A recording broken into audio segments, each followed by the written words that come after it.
Hello and welcome to the channel where we experiment with everything AI. My name's Pete Weir. And I'm John Prideaux, and we're going to look at animation today, which is not as easy as you might think.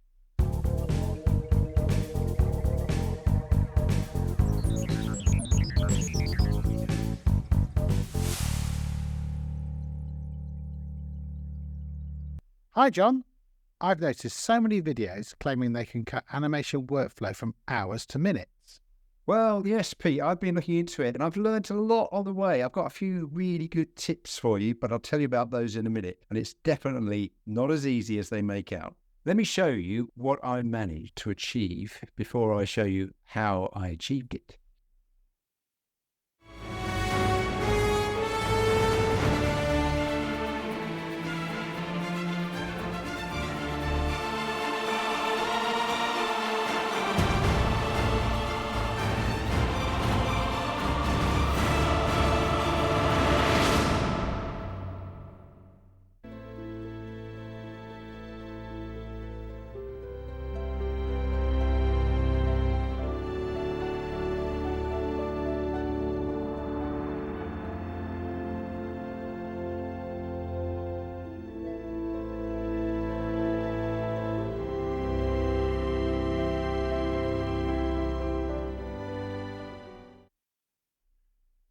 Oh no, John. What happens next? That's not good. I thought AI was a positive thing. Well, it's for some people it might be, for others it might not be. Or Jim. Poor old Jim. He's lost his job because AI is now able to just work out what happens when invoices come in, when people need things paid. It just sorts it all out for you. So who needs accountants anymore? That's a great way to put that message across using animation, John. But you don't have much experience in animation, so how did you go about it? Well, a lot of digging into the tools and experimentation, Pete. That's what it was. But I think overall there was some basic things that I had to do before creating this animation. We had to come up with an idea. You helped with that, didn't you? Yeah. We had a conversation. Well, this would be an idea that we could animate, tell a little story. Then we had to work out a style and some things I'd done before with animation. I knew that it would be best to avoid sort of humans. We thought it'd be good to go with a more animated looking character. More Pixar type character. Yeah, it is a Pixar style, and the animation tools understand these terms. So if you say Pixar, anime, Disney, it knows what you mean. Yeah. So if you try to create a whole new style of your own and want to be really creative, it won't know what you're talking about. So that was interesting. Okay. Then I had to come up with the character and what he was going to look like. That was another process that I had to go through and experiment, create different characters until I got one that depicted the kind of person I was looking for. So character and story are really important, even though you're using AI tools. It is. And also a challenge for AI is keeping that character consistent throughout the piece. I'll talk about that a bit more in a minute. Then, of course, once you've established those things, you've then got to start to create the pictures that are going to match the story that you've come up with. So I did a lot of generations and then put together a storyboard. So could sort of work out the order of events. Maybe it prompted another picture that was needed. So to get from, say, the opening sequence to when he was fired, what do we want in between? And you sort of think up things. As you do one picture, you might create another. So there's all that process of building a storyboard, getting something that we were happy with.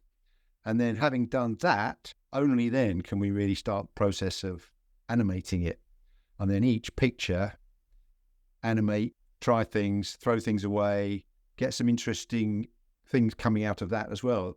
I'll show you some of those things in a minute, some of the things that went wrong. The music was good, John. That really gave it atmosphere. Is that something you generated as well? It did, and I used an AI tool to do that. It's a very generic cinematic sound, which is what I asked for, but it was tricky getting it to synchronize with the moment. So going from that rousing, happy music to something melancholic at the right moment did require a bit of jiggery pokery.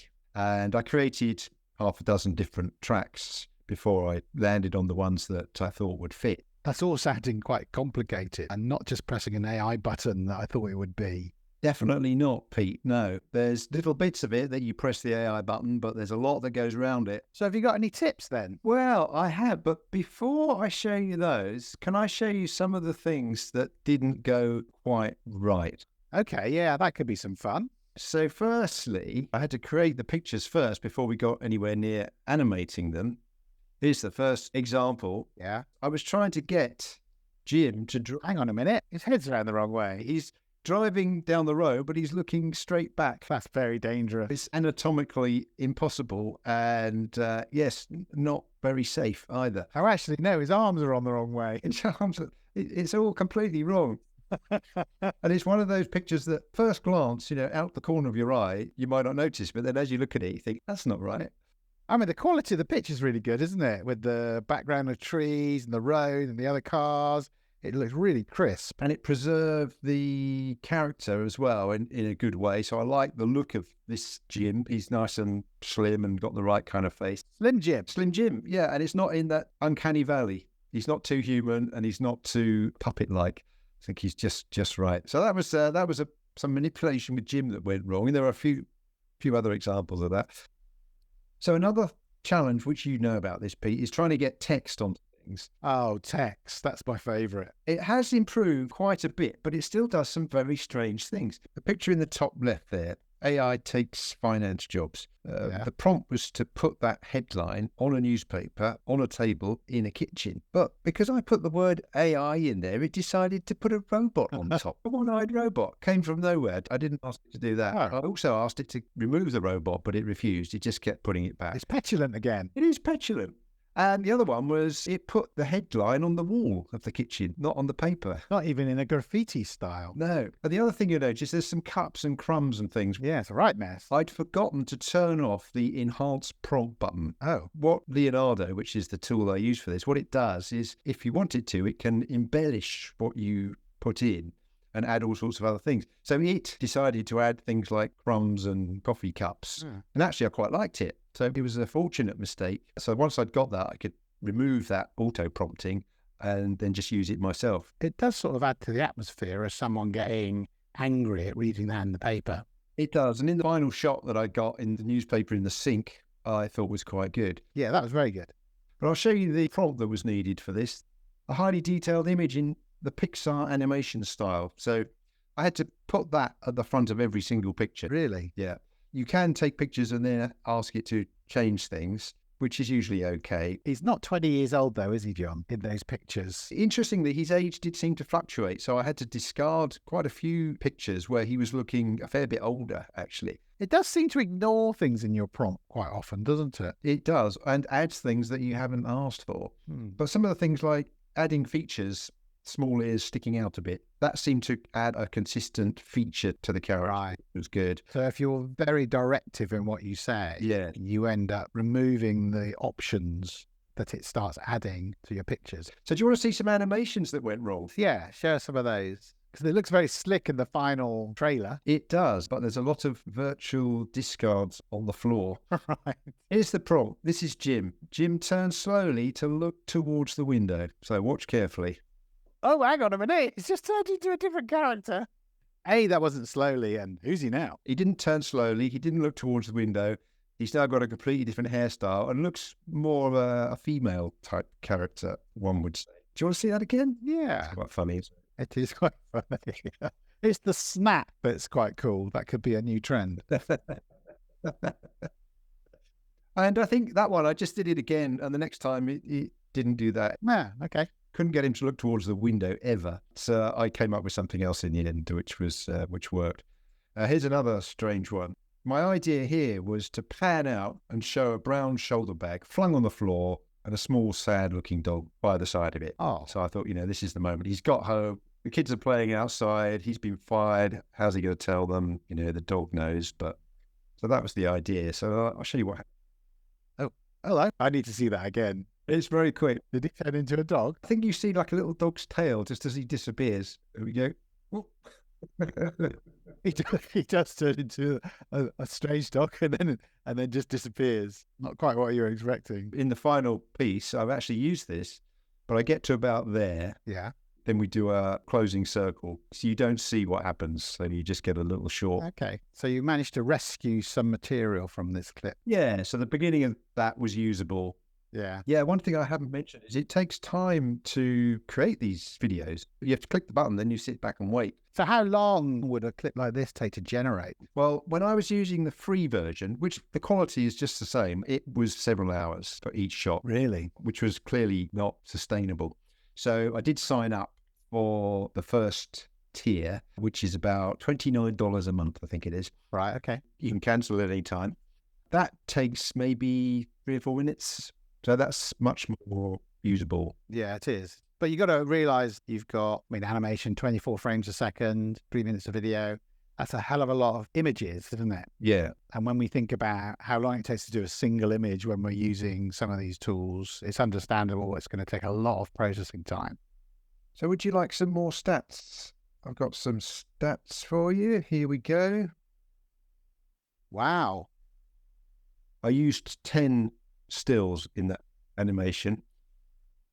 There are 140 or so that I discarded. So is that across the whole short that you did at the beginning of the film today? That's the whole short. Yeah. Okay. Bear in mind, each time I ask it to create something, it will create 4 options back. You've either got what you want in those 4 or you make an adjustment and run it again. So you might end up just on one picture going through, 12. So rather than saving you time, this is giving you a lot of things to sift through. Quite a considerable amount of things you discarded there in the stills. Yeah, so there's a fair amount of artistic decision making. You have to go, yeah, that's the character I want. That's the expression I like. That is giving me the thing that I need to fit my story. Or, oh, there's something that doesn't fit my story, but I quite like it. Let's see if we can incorporate. So there's a lot of processing, artistic and technical evaluation of what's coming back at you. Yeah, this is going to take a hell of a lot of processing power. That's an issue in its own right, isn't it? Yeah, I feel a little bit guilty because we've been warming up some data centers somewhere. Maybe that's something we should look at in the future, what the impact is on the energy use using these tools. I think that's definitely worth looking into. Let's do an episode on that. So quite a bit went wrong then, John, and you've learned quite a lot. Yeah. How about those tips you mentioned earlier? One of the first ones was we noticed that hands were very tricky. Yeah. Numbers of fingers can be strange. I had some issues with Jim reading the newspaper with the wrong number of fingers. Reminds me of your piano playing with many, many fingers. Yes, it's very eerie. There's a simple tip. Have the character have their hands in their pockets. Nice. And that problem goes away. That's a good one. If you want to avoid dodgy fingers, put their hands in their pockets. The other thing I would say is plenty of detail in the prompt. So be specific and add things that help AI really understand what you're saying. On the whole, camera angles and positioning, very worthwhile doing a bit of Googling and finding what the standard industry terms are for dollying left, dollying right, pull shots, push shots, all those little terms that it will understand so you can get it to do the right thing with your shot. So you need a bit of production camera knowledge to really prompt it properly. Yeah, that's helpful. The other thing which I've mentioned is go with the flow. Adapt your story to fit what the animation might be giving you. So don't be afraid to change what you thought you were going to do originally. Go with the flow. Another one I found very useful is adding these distinctive features to characters. So my character, I had him slim, I had sticking out ears, I gave him specific hair color, I told it which side his parting was on. So the features are consistent, although if you look carefully, the characters are all slightly different because they're all generated from scratch. But if they've all got something similar, like the sticky out ears or a big nose, something like that, your brain is fooled into thinking it's the same person. Yeah, that's clever. So you're being very specific with some of the features that are recognizable to the viewer. Yeah. Which will keep the consistency between the shots, which we know from our work on images as well is a very problematic area for AI, getting consistency across pictures. Yes. And now you're suffering from that and getting consistency across your shots in an animated video. You can also, with Leonardo, you can take the seed number from one shot to another. Oh, right. The randomness is reduced. Clothing, so red tie, beige suit, put it in every prompt. And even when you're doing it in the animation, you can put these back in. so it doesn't digress from what you're doing. So it'll hopefully keep things consistent. Things won't turn into rabbits or dogs or change gender, things like that. So, John, like all good storytellers, you've left us with a bit of a cliffhanger here. We don't know what's going to happen to Jim. No, who knows? Once we start bringing that next episode to life, it could go in any direction. That's been really interesting, John, but we work a lot with businesses and animation isn't really a core part of what they do. But I would say some of the challenges you face with animation, lots of tools, bad results, random results, using lots of trial and error, that's not really where most businesses we work with feel comfortable. And it's also why many of our clients feel nervous about committing to AI. Maybe we can help here by exploring some business challenges in later episodes. But of course, we still need to know what happens to Jim. So, look forward to seeing you next time, John. Okie dokie. See you.